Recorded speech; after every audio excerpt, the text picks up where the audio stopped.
Hey everyone, welcome to the Technology for Good Hangout. This is episode 20. It's Friday the 13th, hopefully a lucky day for us. Our guest on the show today is Sam Johnston. Sam, do you want to introduce yourself? Yes, g'day, Sam Johnston here, coming to you from Zurich in Switzerland. I work for a company called Equinix, which runs over 100 data centers around the world, where I'm the Director of Cloud and IT Services. I joined them from Google. I'm Australian, if you can't tell already. So yeah, I have an interest in sustainability, hence talking to Tom quite regularly and joining him on the show today. Super, awesome. We'll head into the stories. There's a good few of them to get through. We'll try and keep it shorter than normal. We've tended to run into the hour, so we'll try and cut that back a little bit and try and get to about 40 minutes and end it on that. It's too long otherwise, I think, to maintain people's interest. But the first story I wanted to talk about, and Sam, you obviously have some opinions on this, was this one. Climate unity dealt blow as Australia and Canada put business first. Now, this is a story about how the Australian Prime Minister Tony Abbott and Stephen Harper have said basically they don't want to harm the economy in the fight against climate change. So they're putting the economy, the short-term economic interests of the country ahead of battling climate change. Sam, Tony Abbott was elected last September, I think it was, so he's in about a year now. He was elected on a platform of getting rid of the carbon tax, amongst other things, that had been put into place by Julia Gillard, his predecessor. Is Australia? I mean, I know Canada is a bit messed up when it comes to its climate change perspectives with all that tar sands oil, and with Australia, you've got all that coal that it likes to export. What's the story on the Australian front? Yeah, well, so I do have some opinions on this, and I guess I should start by saying that they are my own opinions and not that of any employers or clients or anything like that. But getting that out of the way, he was elected in September. I think the first articles about his popularity started appearing in around November. So he quickly made lots of friends, and I think it's down around 30%, which is not the lowest that any Prime Minister has ever held. In terms of approval ratings, I believe that's Paul Keating with 17% in 1993. But he certainly doesn't represent, I think, the views of, I would hope, the majority of Australians. We do tend to care about the environment down there, and I think it is quite embarrassing to see him running around, and especially now that we finally got the US, who you would really think would be the laggard in this area, to start towing the line. For us to start forming a coalition of climate deniers is really surprising.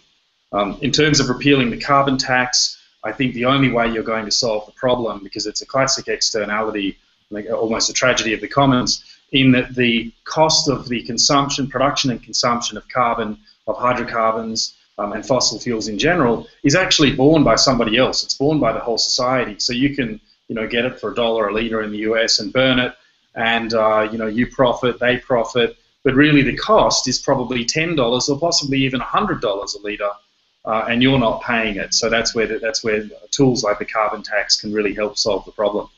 Yeah, I think so. I think it's, and I mean, carbon taxes can be enacted in a revenue neutral manner. I mean, it's possible to say, well, look, we expect to bring in $20 billion this year from a carbon tax, so we'll reduce income tax or sales tax by an equivalent amount.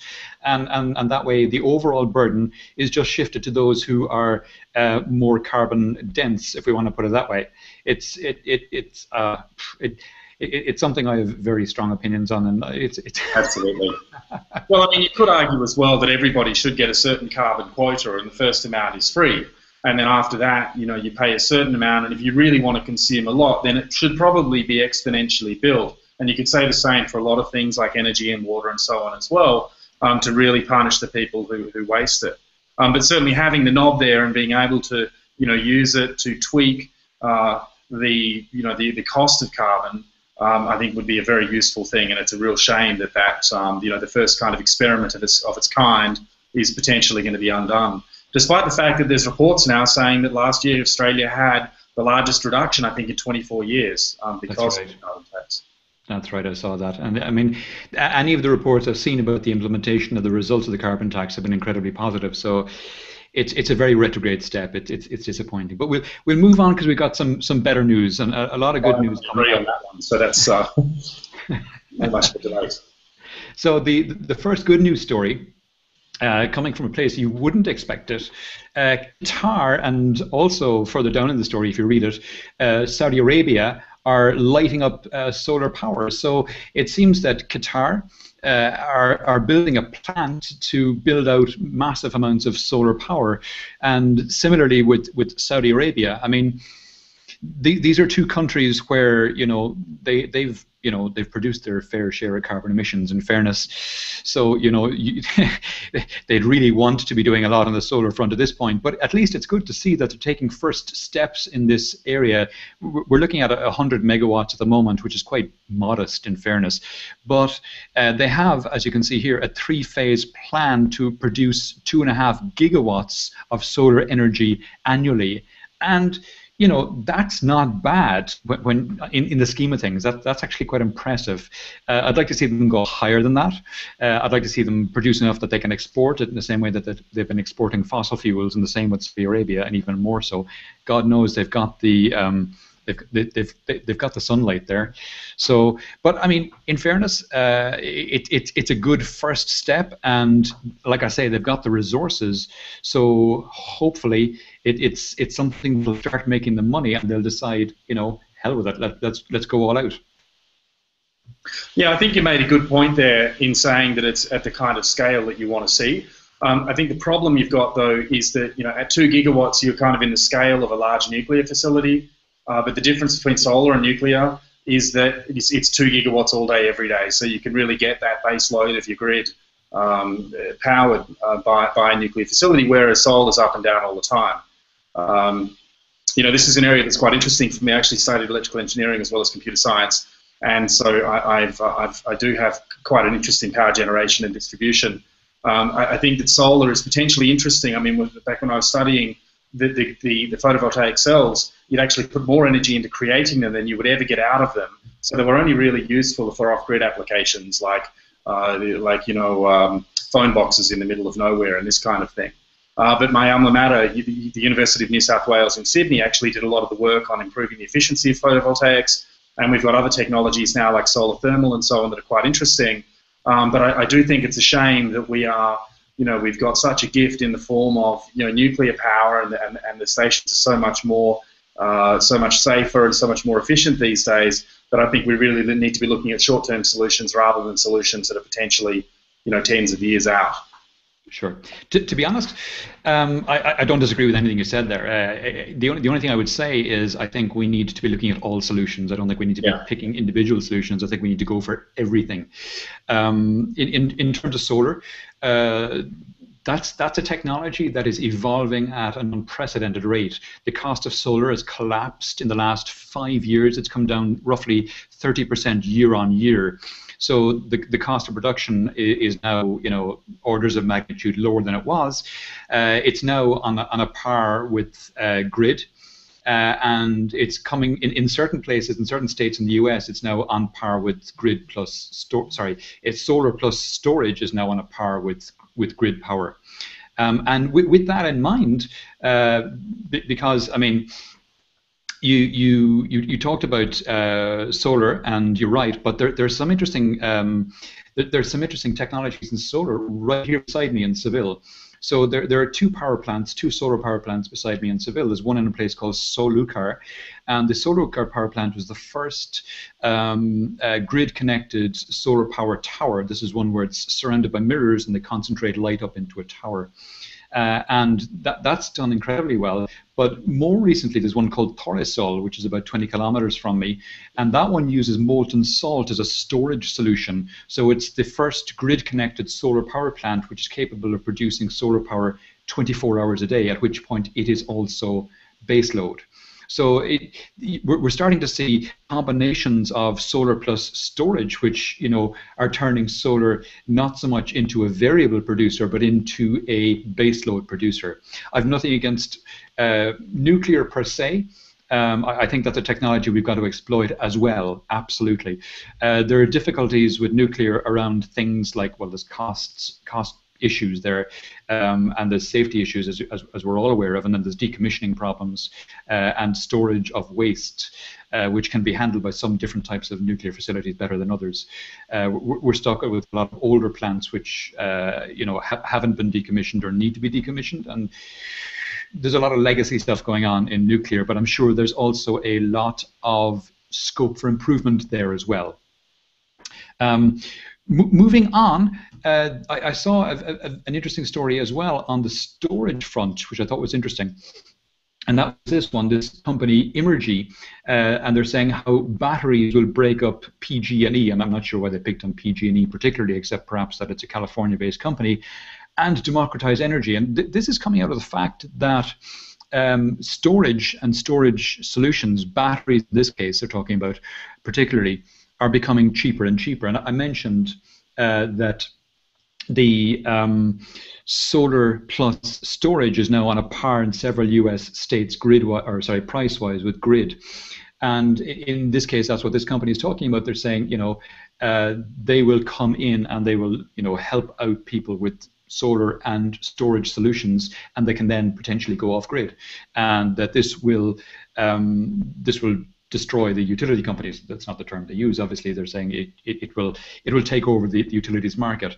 And I think I understand why they're saying that. They want to be kind of controversial and grab headlines, which they've done, and we're talking about it. But I think utilities are not that silly. They've been in business for 100 years or more. So I think what we're going to start to see happen is the utilities industry is going to adapt as they do, because it's a slow-moving industry.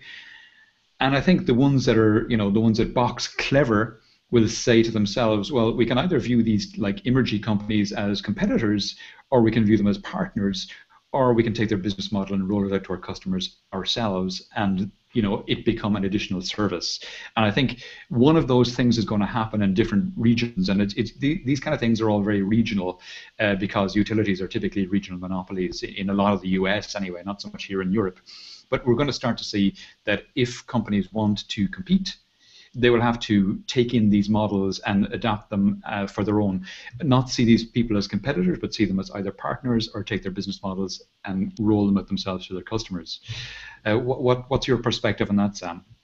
Yeah, I mean, I think that the storage is interesting. You touched on using molten salt. I think pumping water up hills and so on is a good idea as well, but it only really works at a certain scale. I think that chemical storage, so batteries and so on, are fine for things like cars, for off-grid applications, cars, mobiles, laptops, this kind of stuff. But to conceive that you could have an impact at a retail level on a very large-scale wholesale market, I think is quite difficult for me. There's quite interesting things you could do, like, for example, you could store power off-grid and then sell it back into the grid on peak, off-peak, and then sell it back in on peak. So you could actually have potentially a retail storage system independent of any solar or wind kind of generation.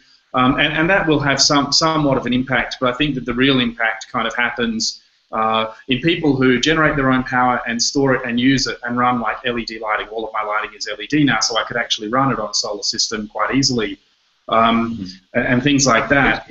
Here's an idea, Sam. Have you heard of the concept of a virtual power plant? No, go on. So,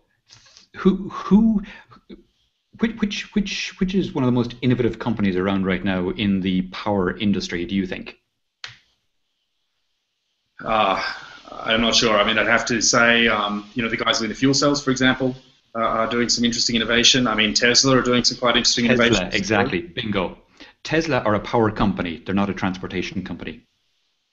Yeah, that's a fair comment, I think. So they can buy power and sell power and do it at different times, because they've got banks of batteries that they're swapping for people. You call into a Tesla battery swap station, a bit like the old Better Place. Suddenly, they've got all these banks of charged batteries, some of which they'll sell.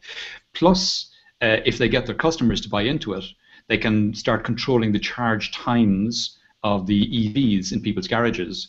And now you've got suddenly distributed power storage, which you can start to do arbitrage on. So, buy cheap, sell expensive. And suddenly they become a virtual power plant. They become like a generation facility, but they're taking in storage at a massive nationwide scale and then selling it back out at times when it's required.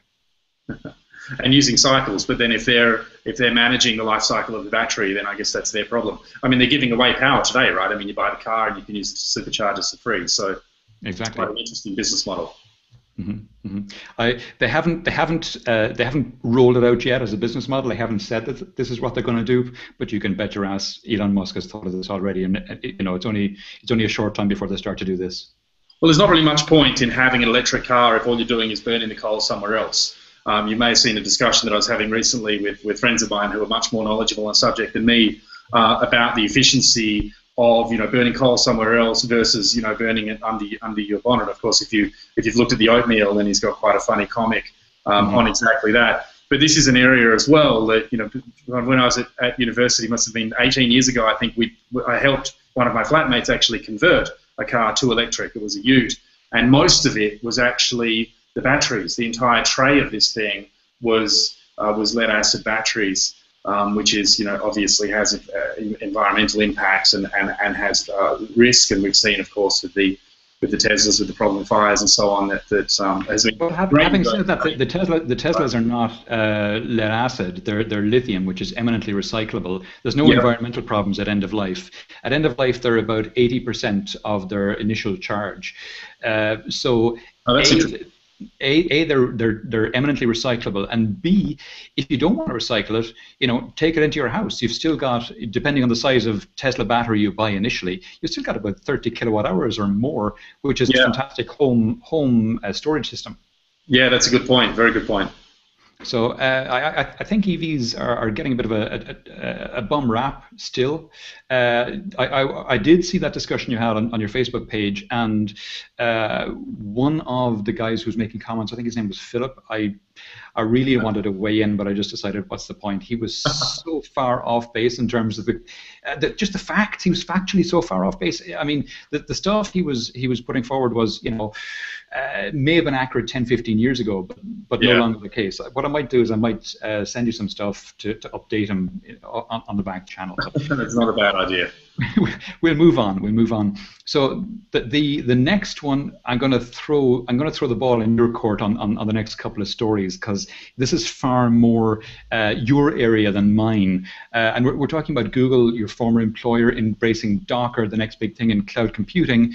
Plus, then the next story being Google open sourcing its secret weapon in cloud computing, and this secret weapon was called Borg, and the new name for it is Kubernetes, which is a kind of a development on their previous Borg product. So, first story, Sam, Docker, the next big thing in cloud computing. What's that about?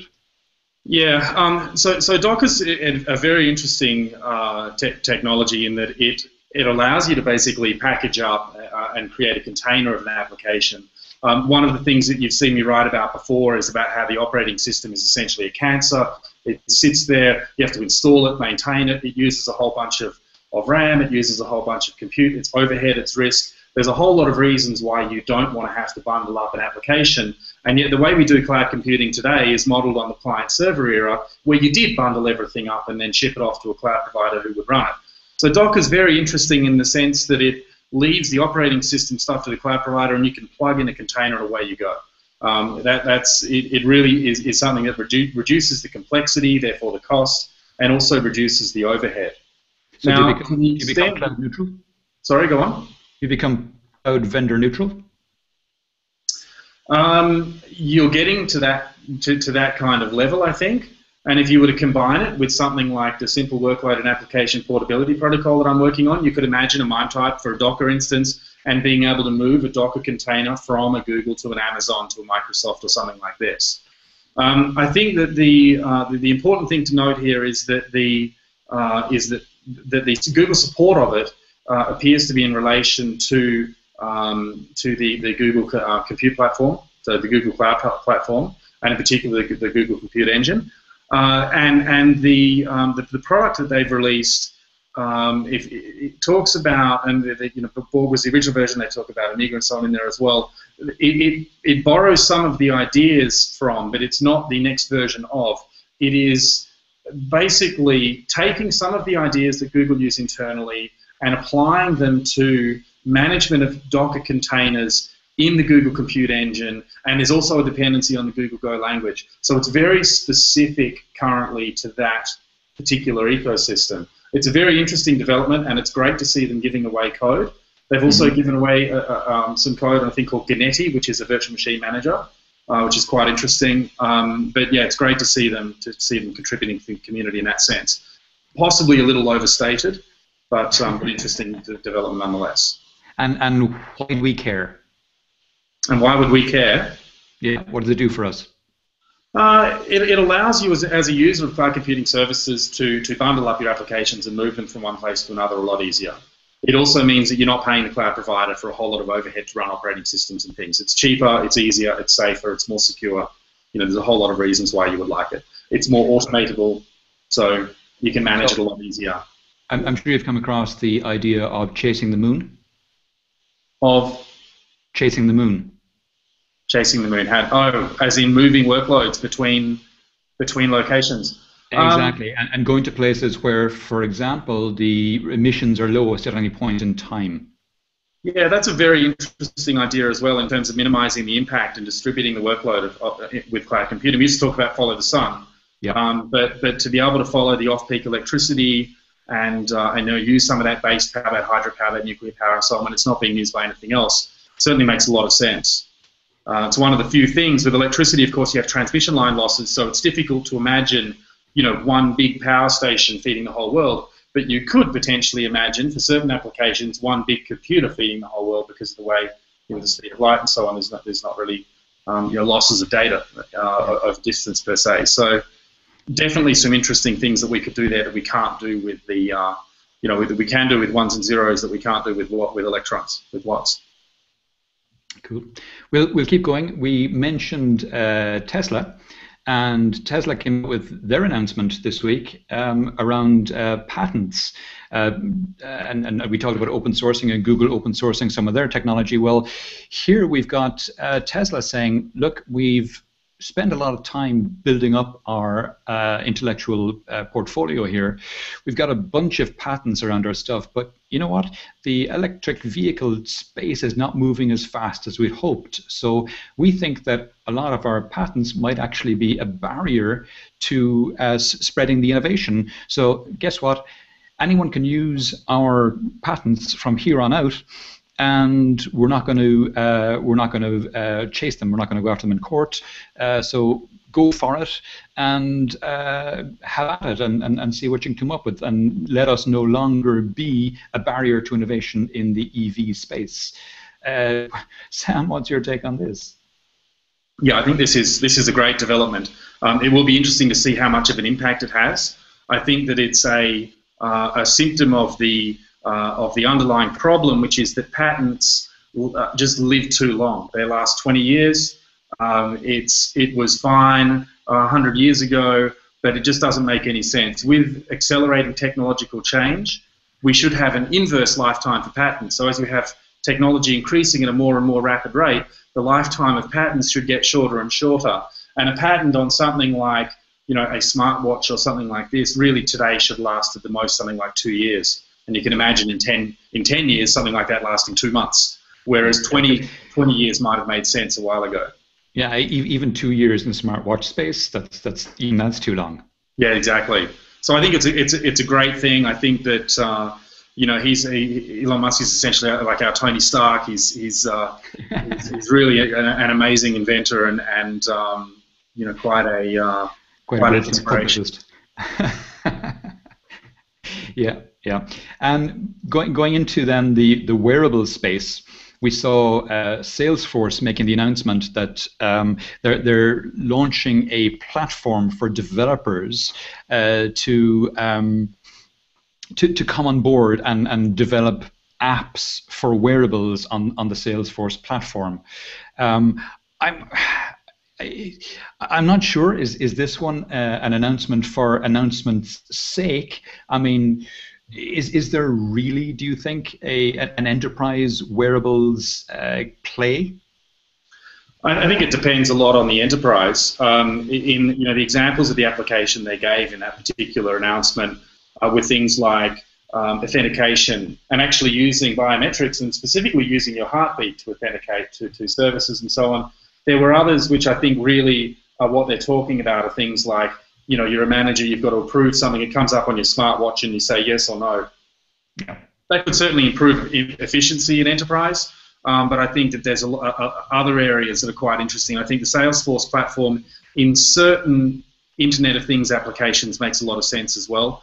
And one of the examples that I used to use in selling cloud computing to large enterprises in France years ago was having the Salesforce platform being used as a kind of a customer database for things like logistics, where it could track the location of packages and things. And in the IoT world, you'd have things like barcode scanners and GPS units and potentially devices, wearables that would pick up, delivery status and this kind of stuff. So there are potentially interesting applications. Whether it's an announcement for the sake of an announcement, I'm not sure. There's certainly some crossover there. It wouldn't have been the first place that I would have looked for such an announcement, though. Exactly. And Gary Barnett, who's watching the show, says the Tesla announcement is huge. I gotta say, I do think I'm very positive about that. I think it could. Now he did say fair use of their patents, so there is that bit there. I'd like to see him throw the patents into the commons, which would be even bigger. But still, I think it's very positive. Well, there are some very interesting arrangements that you can have with patents. Where traditionally you would pull together patents and then you'd go and attack people with them over things like codecs and so on. But you can also pull together patents defensively and say, right, you can't attack us. If you attack us on any patent, then we can attack you on all of these patents and things. And in the same way that we did with open source, you can copyright against itself, to create copyleft licenses and ensure freedoms. We can use patents against, patent law against itself as well to ensure freedoms for technology developments as well. Technology for good. Excellent. And speaking of wearables, as we were there with Salesforce, we have Diane von Furstenberg collaborating with Google Glass to bring out these spiffy-looking Google Glass glasses. I'm a bit skeptical about this. Google Glass, I think, has a lot of niche uses. I can see people, who are maybe in the service industry, frontline people headed to site, doing repairs or whatever, or surgeons, or I can see a lot of niche uses for Google Glass, but I don't see it as a Diane von Furstenberg fashion accessory walking down the street wearing Google Glass play. Really, I don't know. What do you think, Sam? Are you going to go out and buy your first pair of DVF glasses? Well, I tell you, they're going to have to be a lot more fashionable for me to buy my first pair of Google Glass in the first place. So in terms of niche applications, I definitely think there's things like, for example, Equinix has techs running around in the data center. If they had Google Glass on and they could look at a server and you could say, right, press the button on the left, that could be a fantastic service. Similarly, sitting here at home, I've got a ficus tree that's kind of taken over half of the living room, and I'd love to know how to cut it and trim it. But I would really like to have somebody who's a tree surgeon who can sit there and tell me, what I need to do, short of spending, $5,000 getting someone in Switzerland to come and do it for me. Sure. I'm sure on YouTube there's probably ficus trimming videos in there at some point. But it would be handy, as you say, to have a pair of glasses on that you could view that as you're standing in front of the tree. But yeah, walking down the street could be an interesting impact for kind of democratization of work in terms of having somebody assisting you doing some task, from an emerging market. I can see a lot of that happening. I mean, we're seeing it in telemedicine already, so there's no reason we can't go into to other services as well. Absolutely. Speaking of Google, there was this other story came out about Google wanting to collect your health data with Google Fit, and this seems to be a kind of a direct response to Apple's coming out with their health application and their health kit platform last week at their WWDC, and then there's also this Samsung product, I think it's called Sammy or something, which is similar again. So we've got Samsung coming in with their health application and their platform. We've got Google coming in with theirs, and Apple coming in with theirs. I was giving this a bit of thought today, particularly when I read the Google announcement, and I was kind of saying to myself, well, if I had health information I wanted to store, who would I be happy giving it? Who would I be most happy? Because this is really personal and private information. Who am I going to be trusting most with that information? Do I trust Google with it?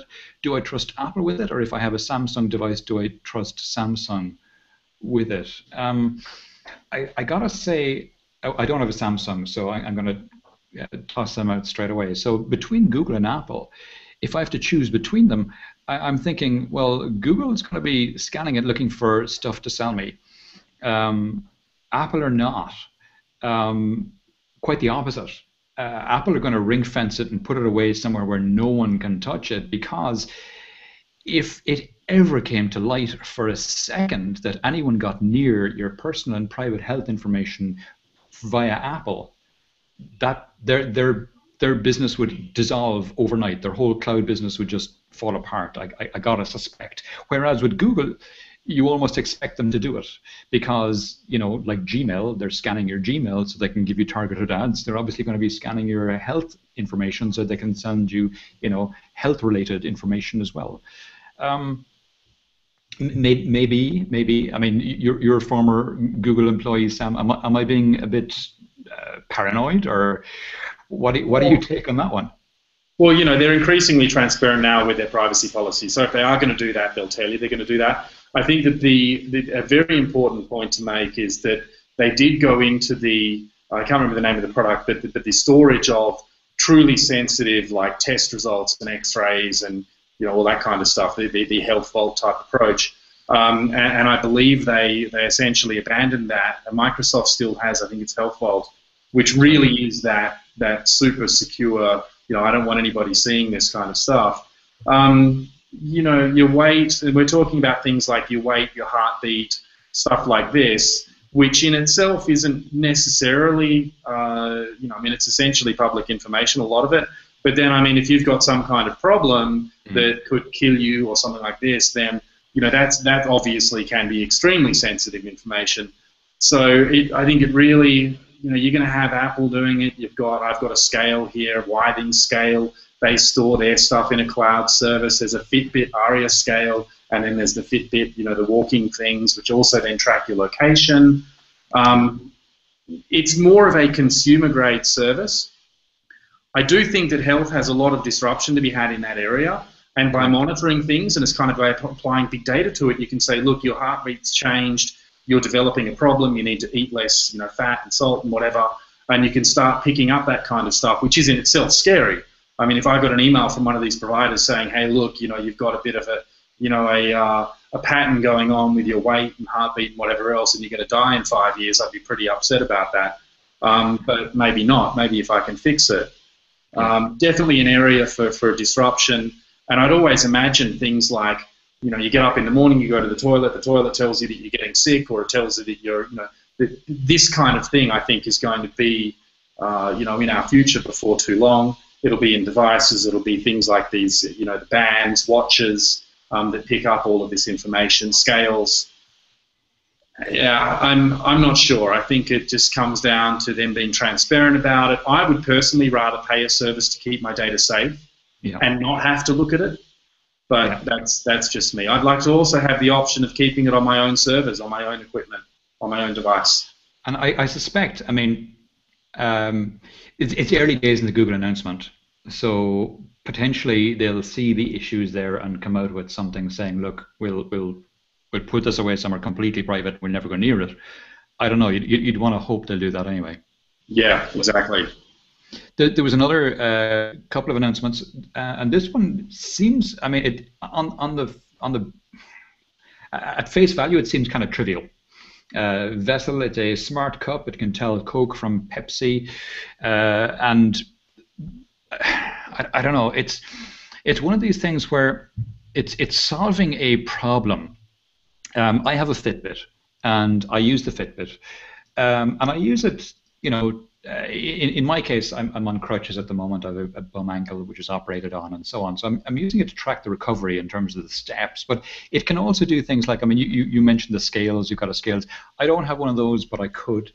But I don't track my consumption of food or drink, and this is what this vessel thing is supposed to do. It's supposed to track extremely accurately your consumption of beverages, and it can, just by pouring the beverage in, it can identify it very accurately, apparently, and tell you exactly how much carbohydrates, etc. you're consuming, and how much hydration you have or may need.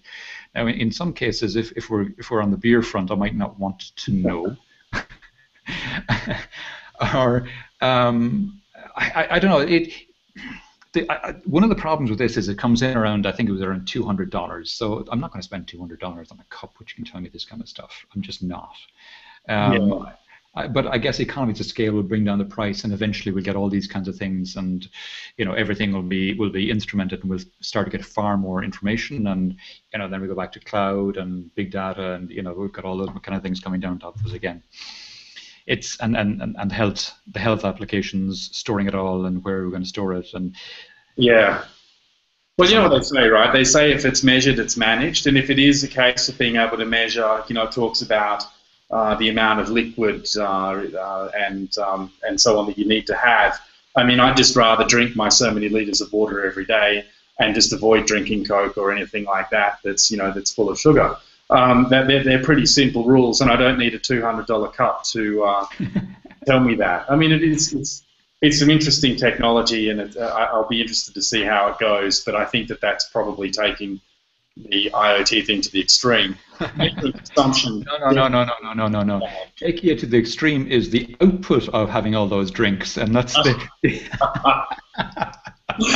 very good. Input output, right.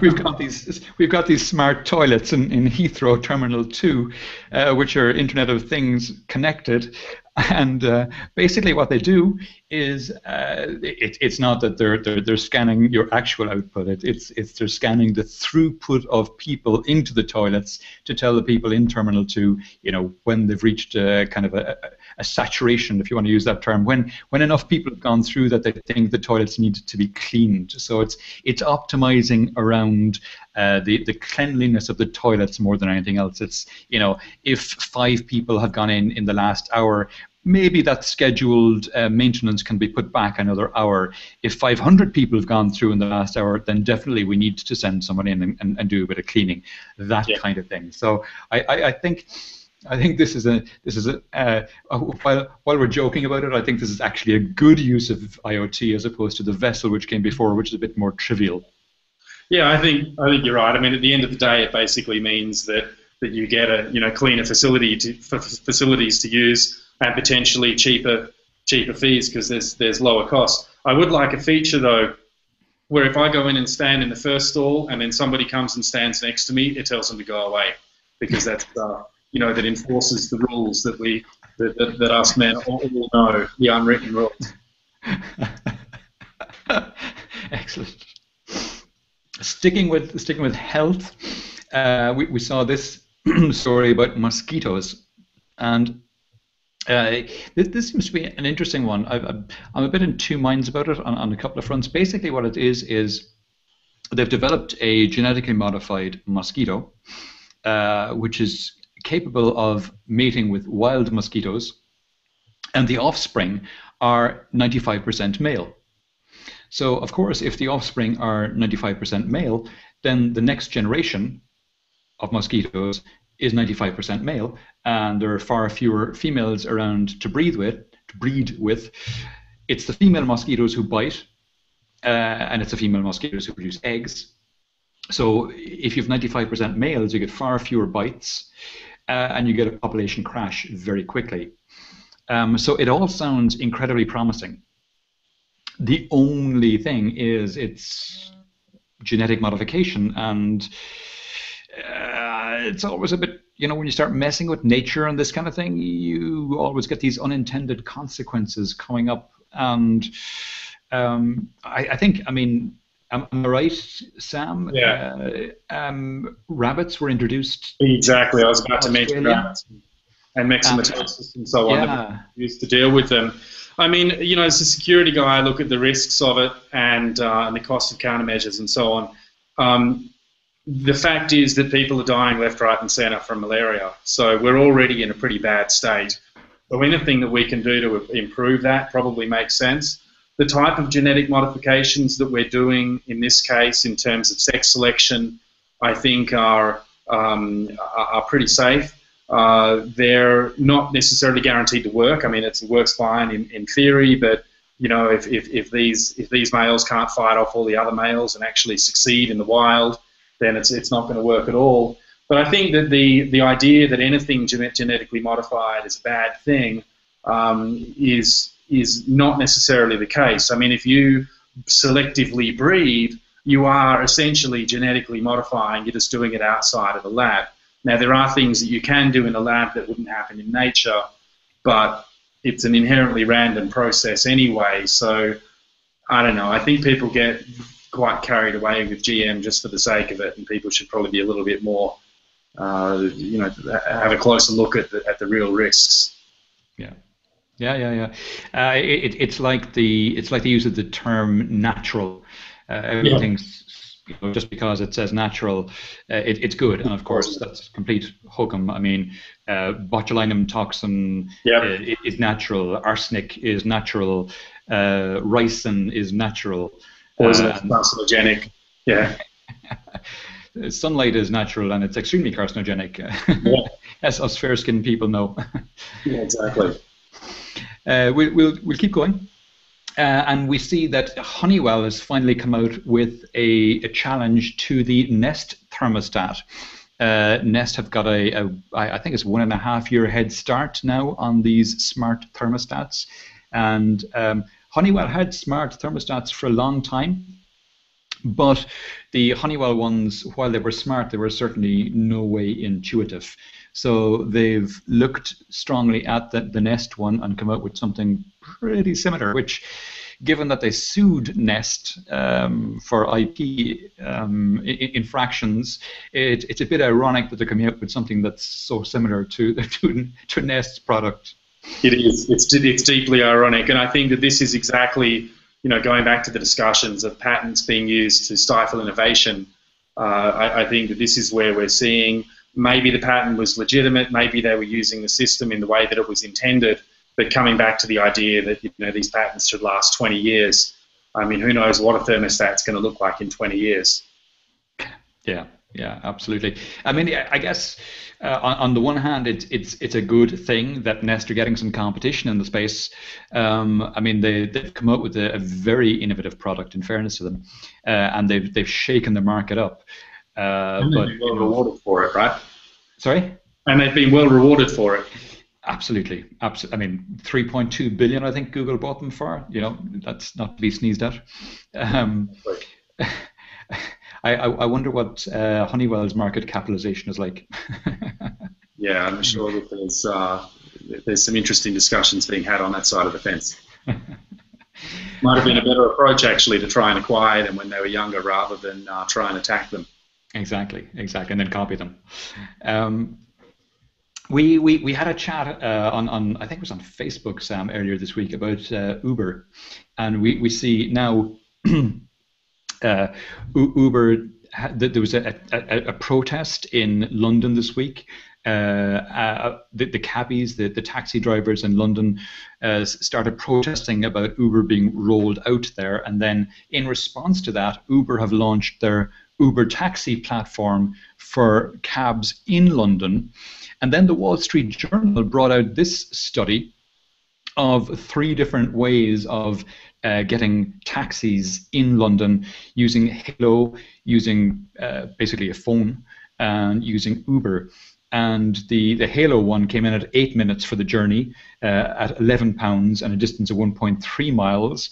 Addison Lee, I mean, it was the same journey, same start and end points. Addison Lee, 13 minutes, same price, £11, and slightly longer, slightly different route, so 1.5 miles. And then Uber, 23 minutes, £18 and basically 1.4 miles, so kind of in the middle there in terms of distance, but a lot longer and a lot more expensive. Yeah. I know you're a fan of Uber from the discussions we've had, Sam. And they're a very disruptive company, and you've got a lot of, particularly in London, you've got taxis there who've been there for a long time and who have a bit of political clout.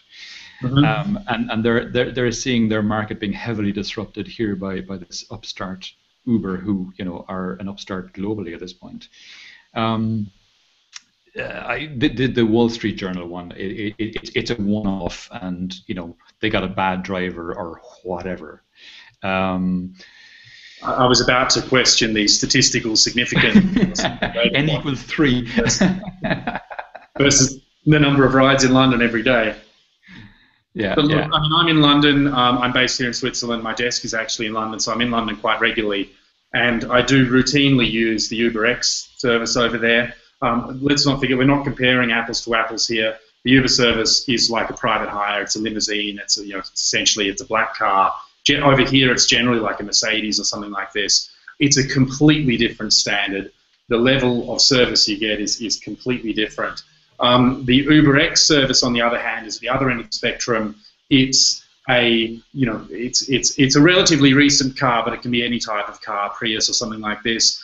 But because they have ratings, the quality of service you receive is generally far, far better.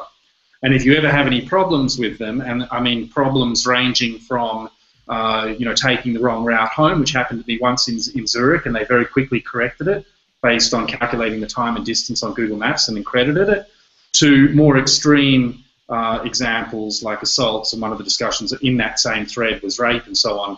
If you are basically guaranteed to get caught, you are far less likely to rip someone off or worse. And I think that's in terms of safety, that's a big factor for these services as well.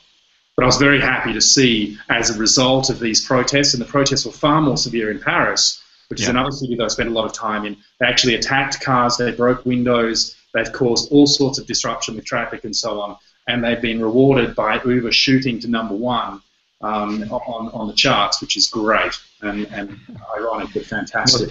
There's not just Uber, there's plenty of other services. Halo, there's Hatch now, which kind of brings it to the private sector in terms of people being able to share rides with other people. You've got Lyft, which is people who are currently unemployed and who need a little bit of extra money, or unemployed or underemployed, can install Lyft and actually go and give people a ride and so on. I mean, I think these things are great and really disrupting an industry that needs to be disrupted. Okay. Interestingly, Gary Barnett has left a comment here saying that Addison Lee taxis only produce 2/3 of the pollution that black cabs do. I wasn't aware of that. Oh, that's interesting. Yeah. I guess the bottom line from the Paris and London stories is that there's no such thing as bad publicity. Well, that's true. I mean, I think that really where the real disruption ultimately will come from here is when you take things like Google Chauffeur, the self-driving cars, and then you map that on to an Uber type, and maybe a Zip car. So you have cars that are parked in the street where you get out your app and press the button, and the car will come to you and pick you up and drive you to where you go. But then why don't you go and actually add on a service like Hatch, which goes and works out who else wants a ride? And so then the car will go and collect a carload of people and then drive you down the one-on-one to work or wherever it is you need to go. I mean, I think there's still so much to be done in this area. Yeah, absolutely. I mean, I saw you mention probably on Facebook that you had 2 cars in Australia and you have 0 in Switzerland. Exactly. I'm in a similar boat because in Ireland I had 2 cars. Here I have 1 car.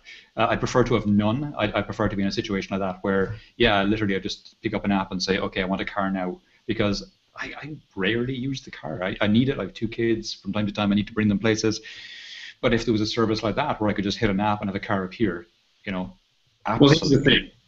I mean, here in Switzerland, behind me, I've got trams. Over that way, I've got more trams and buses running along here. I've got train lines. It's all electric. It's all being run off a combination of hydro and nuclear and so on, so generally clean power. And if I need to take a car, which I occasionally do, then I've got a little RFID card in my wallet, and I can walk a block away and wave it at the windscreen of a mobility car and then drive off to where I need to go, and it bills me again like an Uber service. It's fantastic. And of course, if I'm out and about, I can take Uber, which is great too. Completely life-changing stuff. Cool. We'll keep going because we're I said 40 minutes and we've gone well over that, but we've only a couple of stories left. I've skipped a couple already. Intel looking at a cable-free future using Witricity's advanced wireless charging. And this is a nice story. They're using this Resonance brand for charging devices, and it's there's on this article, and the links will be in the notes. There's a nice video down here near the bottom, which it's well worth checking out. Basically, this is a form of wireless charging for devices, and it can be any kind of device. Obviously, it's specific to the application you have, but they can do it for phones, they can do it for tablets, they can do it for cars, and the particular device they have for charging, it can charge multiple devices at the same time. They don't have to be in line. It can go over a distance, and so on and so on and so on. It's a very new technology, wireless charging, and there's a couple of standards out there, and this seems to be the one that has, I think, the most traction. And I'm looking forward to it being deployed in large numbers.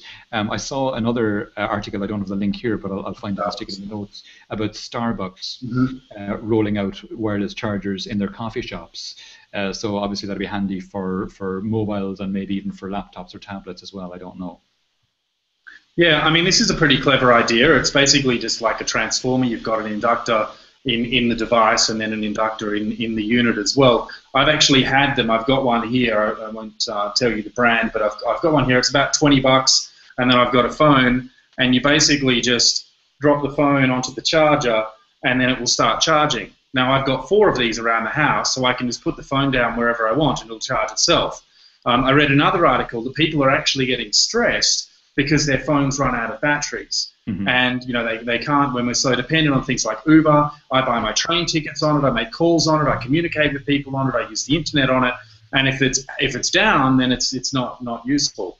So I think that we've kind of got a VHS and Betamax thing going on. I think these are key. Is it the Qi or something like the standard? But the sooner we get that sorted, and the sooner these things are everywhere, in cars, in homes, built into furniture. I'm surprised nobody's done a Kickstarter yet, so there's another idea for you to actually build those little IKEA lap tables or something. I'd love to buy one of them. And Starbucks, so why not? Fantastic idea. Yeah. Well, I mean, we're all in the same boat. We all have these devices, these phones and so on, and yeah, they all run out of battery. There's a lot of disruption to happen yet in the battery space and the storage space. I mean, I've got one of these things. It's just a little battery. Basically, it's got a USB and a micro USB port in it, and that's my solution when I'm traveling.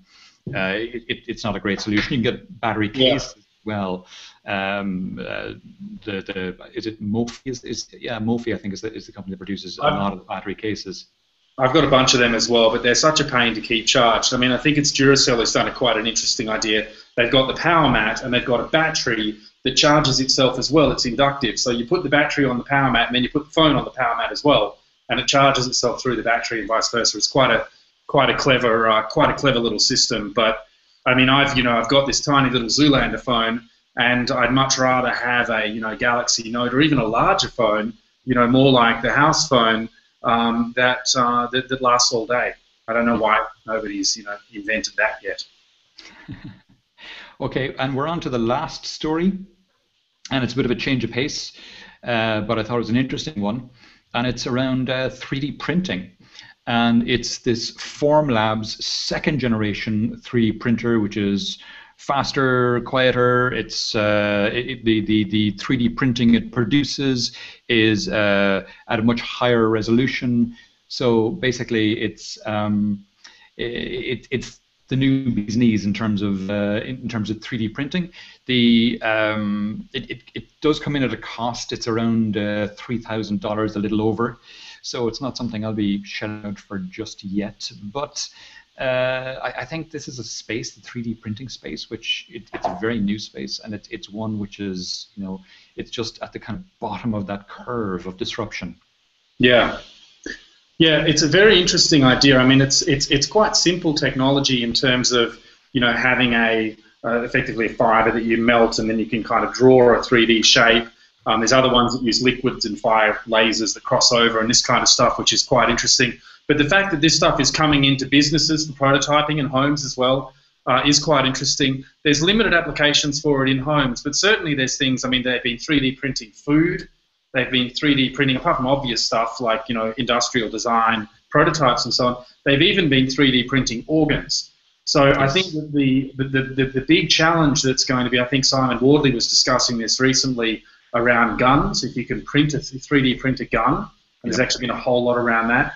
But perhaps more interestingly, because that's a whole other topic you could spend an hour on alone, more interestingly is I think the intellectual property effects of people being able to download an image of, some object that's got some 3D. You're not going to be able to print a Nest thermostat or a pair of, Google glasses anytime soon. But there's certainly plenty of other things that you could print that would infringe on people's IP. If you try and print money with Photoshop, it's going to detect that. It has technology to actually detect currency and stop you from doing that. And I wonder if they won't build in similar things like Content ID with YouTube to actually prevent people from printing this stuff. So definitely interesting times ahead. I'm looking forward to the day when I can go, computer, Earl Grey, hot. All right. That's a combination of your 3D printer and your $200 cup and various other bits and pieces, right? And I'd like to be able to print my health vault. And all right, that's it for this week. Sam, thanks a million for coming on the show. We are at a new time this week. I forgot to say it at the start. We've normally been at 2 p.m. CET or CEST.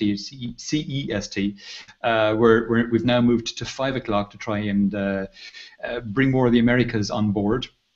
So we're going to keep it at this time. It'll be at 5 o'clock p.m. CEST, that's 4 o'clock UK, that's 11 a.m. New York, and that is 8 a.m. Pacific next week again and for the following few weeks. Thanks everyone for your interest, and we'll see you same time next week.